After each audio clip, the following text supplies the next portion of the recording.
পাকিস্তানি একজন মুসলিম যুবক, সে সব সময় অ্যাডাল্ট ভিডিও দেখতো। তার এই গুনাহের কারণে তার কি করুণ পরিণতি হয়েছিল, আপনি যদি এটা শুনেন আপনার কলিজাটা কেঁপে উঠবে, আপনি আপনার নিজেকে ধরে রাখতে পারবেন না। ওই যুবক অ্যাডাল্ট ভিডিওর প্রতি এত পরিমাণে অ্যাডিক্টেড ছিল, সে অ্যাডাল্ট ভিডিও দেখার জন্য বড় একটা অ্যাডাল্ট সাইট থেকে অনেক টাকা খরচ করে সে লাইফ টাইমের সাবস্ক্রিপশন কিনেছিল এবং সেই ওয়েবসাইটের অ্যাক্সেস সে তার নিজের বন্ধু বান্ধবকেও দিয়েছিল। সে তার সকল বন্ধু বান্ধবকে নিয়ে অ্যাডাল্ট ভিডিও দেখত।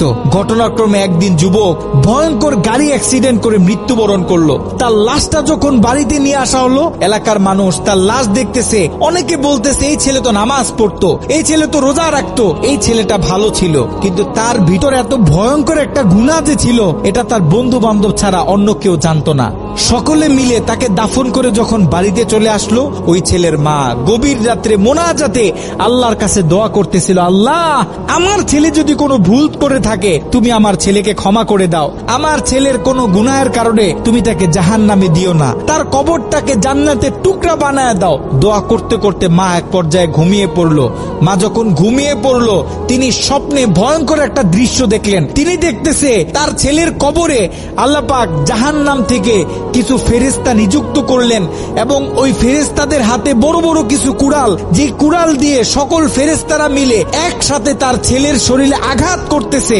যদি তার ছেলের হাতে আঘাত করে তাহলে হাতটা কেটে দূরে গিয়ে পড়তেছে, যদি পায়ে আঘাত করে তাহলে পাটা কেটে দূরে গিয়ে পড়তেছে। তার ছেলে ভয়ঙ্কর ভাবে চিৎকার দিতেছে। ছেলের ভয়ঙ্কর চিৎকার শুনে মায়ের ঘুম ভেঙে গেল।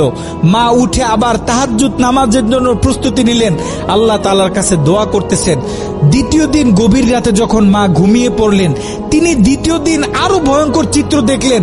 যেখানে প্রথম দিন 8 থেকে 10 জন ফেরেশতা দিয়ে আল্লাহ পাক তার ছেলের উপর আযাব দিতেছিলেন, সেখানে দ্বিতীয় দিন 30 থেকে 40 জন জাহান্নামী ফেরেশতারা তার ছেলের উপর আযাব দিতেছিল। তার মা আরো ভয় পেয়ে গেল। তৃতীয় দিন গভীর রাতে ওই ছেলের মা যখন আবার ঘুমিয়ে পড়লো, তৃতীয় দিন তিনি খেয়াল করলেন 50 থেকে 60 জন জাহান্নামী ফেরেশতারা তার ছেলের উপর আযাব দিতেছে, তার ছেলের উপর আক্রমণ করতেছে। তার ছেলে ভয়ঙ্কর ভাবে চিৎকার দিতেছে।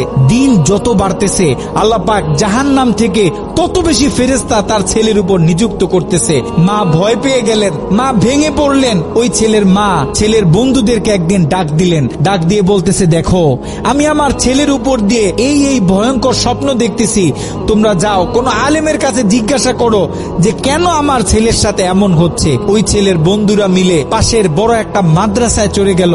ওই মাদ্রাসায় ছিল একজন শাইখুল হাদিস।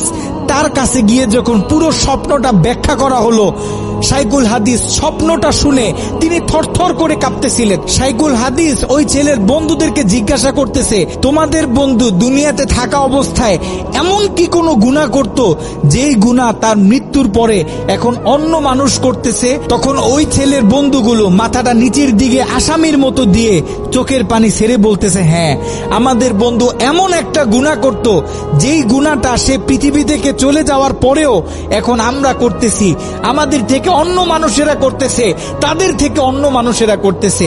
আমাদের বন্ধু অ্যাডাল্ট ভিডিও দেখতো, সে একটা সাইট থেকে সাবস্ক্রিপশন কিনেছিল, সেই মেইল পাসওয়ার্ড আমাদেরকে দিয়েছিল, আমরা আমাদের বন্ধুদেরকে দিয়েছি, তারা তাদের বন্ধুদেরকে দিয়েছে। এরকম করে এটা আস্তে আস্তে ছড়িয়ে পড়তেছে। ওই আলেম বলতেছে, শোনো, তার এই গুনাহ পৃথিবীতে যত মানুষ করবে, দৈনিক যত মানুষ এই গুনাহের সাথে লিপ্ত হবে, আল্লাহ পাক জাহান্নামের তত বেশি ফেরেশতা তোমাদের বন্ধুর উপর আযাব দেওয়ার জন্য নিযুক্ত করে দিবেন। নাউজুবিল্লাহ। যত সম্ভব পারো তোমরা এই ওয়েবসাইটের অ্যাক্সেসটা বন্ধ করার চেষ্টা করো।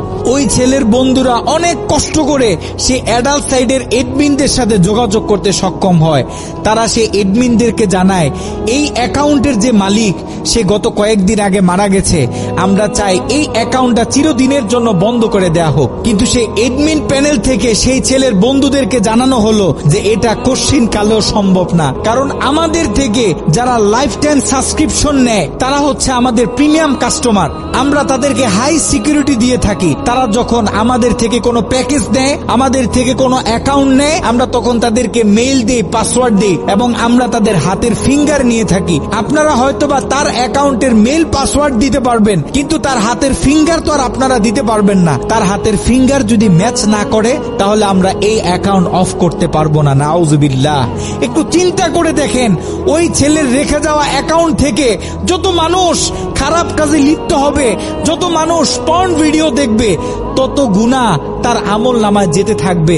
একটু ঠান্ডা মাথায় চিন্তা করেন, আপনি আর আমি আমাদের সোশ্যাল মিডিয়া অ্যাকাউন্টগুলো কিভাবে ব্যবহার করতেছি। আমরা তো আমাদের ফেসবুকে কত ছবি শেয়ার করি, কত মুভি ক্লিপ শেয়ার করে থাকি, কত গান বাজনা শেয়ার করি। আপনার আমার মৃত্যুর পরে এগুলো তো আর কেউ কাটতে পারবে না। যত লক্ষ মানুষ আপনার আমার মৃত্যুর পরে এই ভিডিও দেখবে, আপনার আমার অ্যাকাউন্টে রেখে যাওয়া ভিডিও যত মানুষ দেখবে, আপনার আমার কবরে তত কঠিন কঠিন আযাব দেয়া হবে। আপনি আর আমি জীবিত থাকা অবস্থায় যদি আমাদের ফেসবুক অ্যাকাউন্টে ইসলামিক ভিডিও শেয়ার করি, একটা কোরআনের তেলাওয়াত শেয়ার করি, একটা হাদিস শেয়ার করি, ইসলামিক কোনো ডকুমেন্টারি শেয়ার করি, তাহলে আপনার আমার মৃত্যুর পরে এই অ্যাকাউন্ট থেকে যত মানুষ এই ভিডিওগুলো দেখবে, আমরা কবর থেকে তত বেশি সওয়াব পাইতে থাকবো। এ কারণে আমরা পৃথিবীতে থাকতে যত কাজ করব, সব কাজ যেন আমরা চিন্তা ভাবনা করে তারপরে করি। এমন কোনো কাজ করব না যে কাজ আমার মৃত্যুর পরে আমার কবরে আযাব বাড়িয়ে দিবে।